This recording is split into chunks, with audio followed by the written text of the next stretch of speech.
All right, welcome back to another edition of the 12 Team Podcast. This is your host with the most, 12, talking to you again about another chapter revealed, chapter 1132, called Adventure in Elbaph for One Piece Manga Edition. And boy, oh boy, when I can say that this just gave us an opening to just the world of what's to come in Elbaph, I am actually really excited. We start off though because we see on the cover art that Yamato is still searching around, and she's running around, of course, with Horseline, Otama, and the fire dogs they have one another. And they're at the Udon Castle underneath, of course, the reconstruction that is going on, going through, and they're still looking for the sword that was stolen from them. But as we jump right into the actual chapter itself, we see that the Tontatas are there, or the Tontatas that's on this Elbaph island are called the Child of Elbaph. As we come inside there, we see Colin, and Colin is sitting there looking at the captains, asking if they're going to be coming to the pub, if they're going to be drinking with them or whatnot. And he's spreading the news around with the other people that's there up on the island itself. Colin, of course, realizes that the captain, or he knows that the captain is bringing his special guest with him, the Straw Hat Pirates, and they asked them because they realize, they're excited actually, because they realize what Shanks said. Shanks told them to never forget the name Straw Hat Luffy. And of course, that just means that that's never going to happen. They're going to continue to do it. But as we look onto the island, we see some familiar faces that also sees the Great Eric. The Great Eric, of course, is the ship that the giant pirates are riding on with Dory and Bragi. Now, as they pull up to Elbaph, a giant rainbow touches down, and they say, let's ride their coattails up this rainbow. And they think, a rainbow? Interesting. Bonnie, of course, is freaking out. She loves rainbows. The colors are amazing to her. None of them has ever seen one up close. Brooke says that out loud to herself.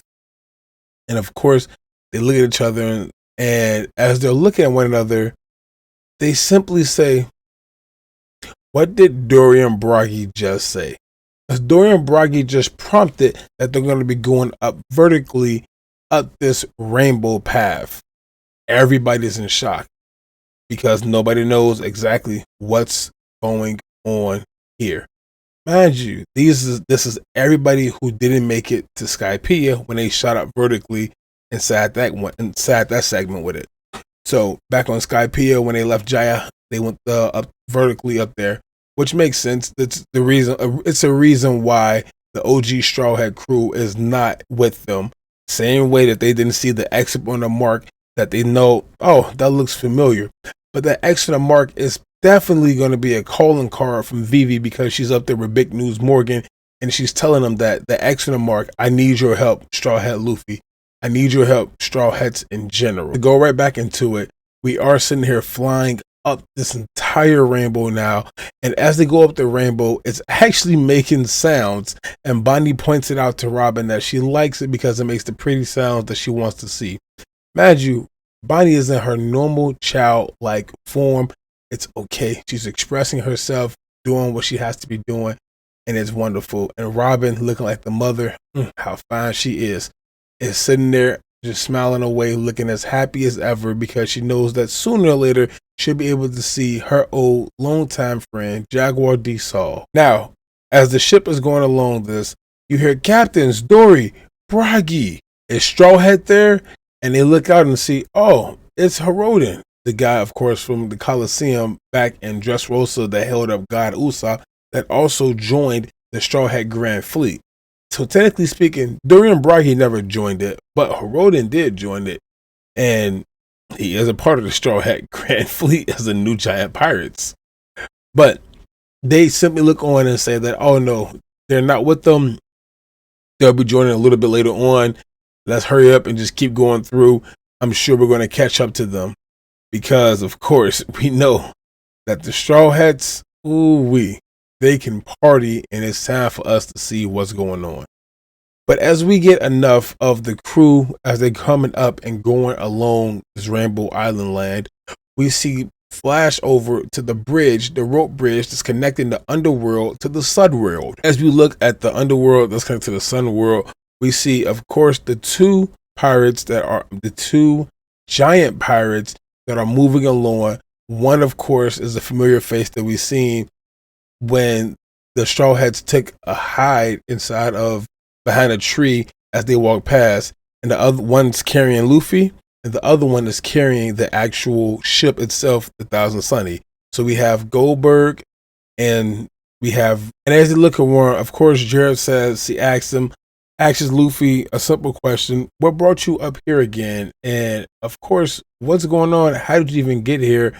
And she apologized, of course, for what this weirdo was doing, Rodo, because Rodo, of course, this bonehead guy that Luffy calls him, was holding them captive against their own will, trying to make sure that he keeps them as his own projects. But as they ask, Goldberg asked the question, so where did you just fly up from the underworld? How did you get down there? Did you fall down there or what's going on? And right before Luffy can open his mouth and say anything, he remembers the thing that Loki told him. Loki simply told him, don't say anything about what's going on. You have to make sure you keep this a promise between me and you, Straw Hat. And Straw Hat Luffy agreed to keep this promise. He's not one to talk,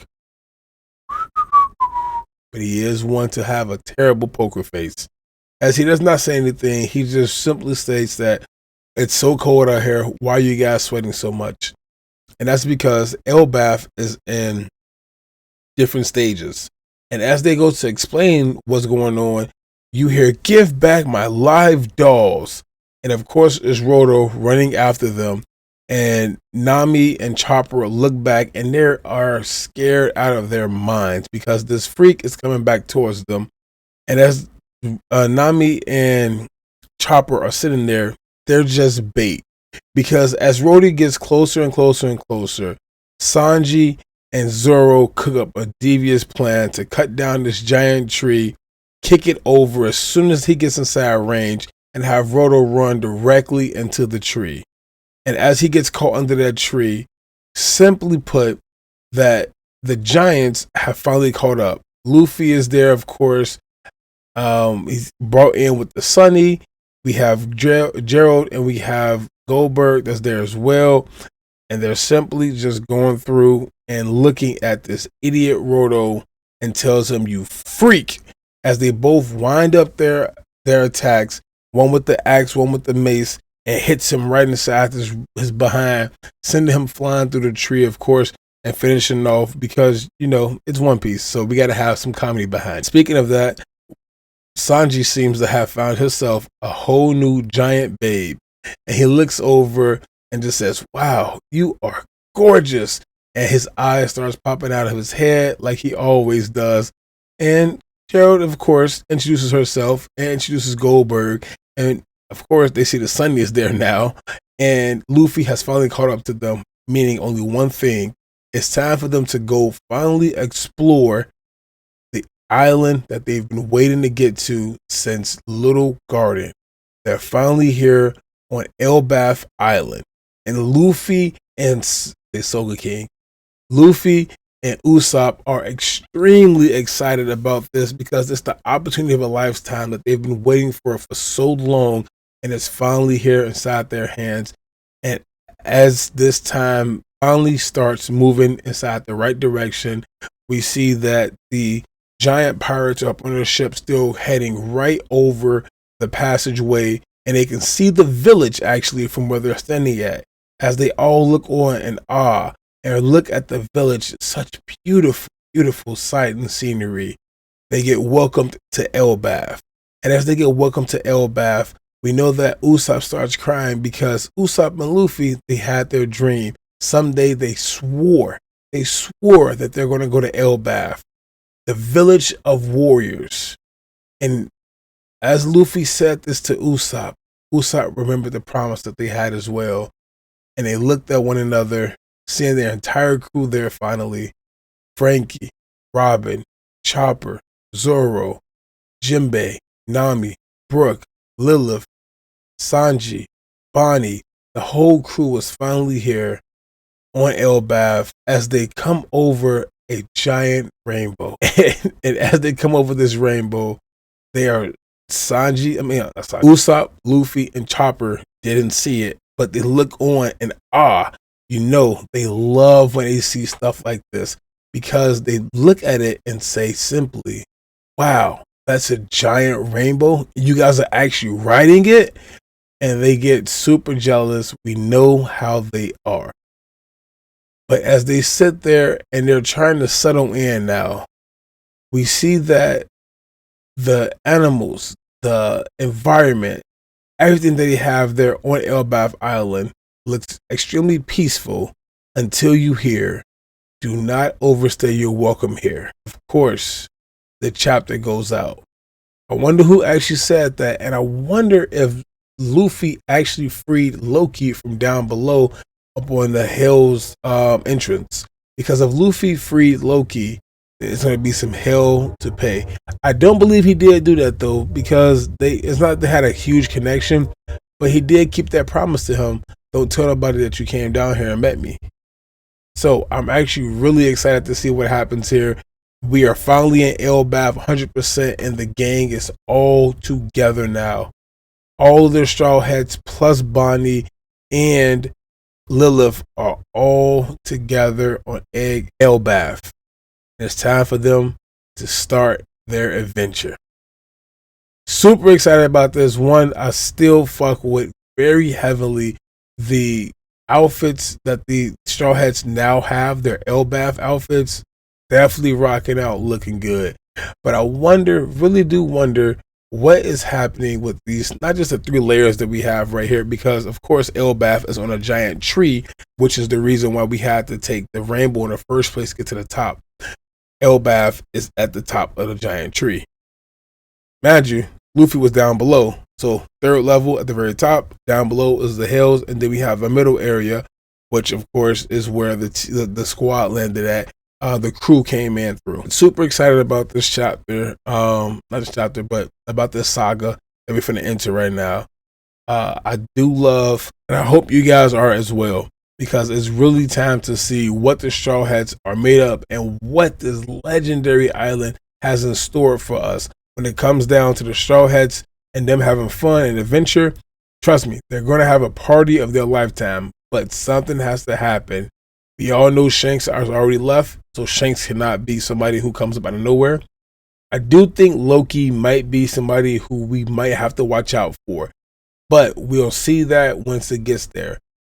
Just gotta make sure that we remember that Loki is a huge threat, and Oda put him inside this and chained up down there with sea prism stones for a reason. Still want to know what that devil fruit is. I'm gonna look into it and see exactly what devil fruit that was, because it said that he might have had it. I still believe he has a trickster's devil fruit, but who knows? We're gonna find out soon. And as we find it out, make sure you guys are commenting down below some of your favorite moments throughout, from the last arc we had with Egghead up until where we are right now with Elbaph. What some moments you guys actually care about, that you saw that stood out to you.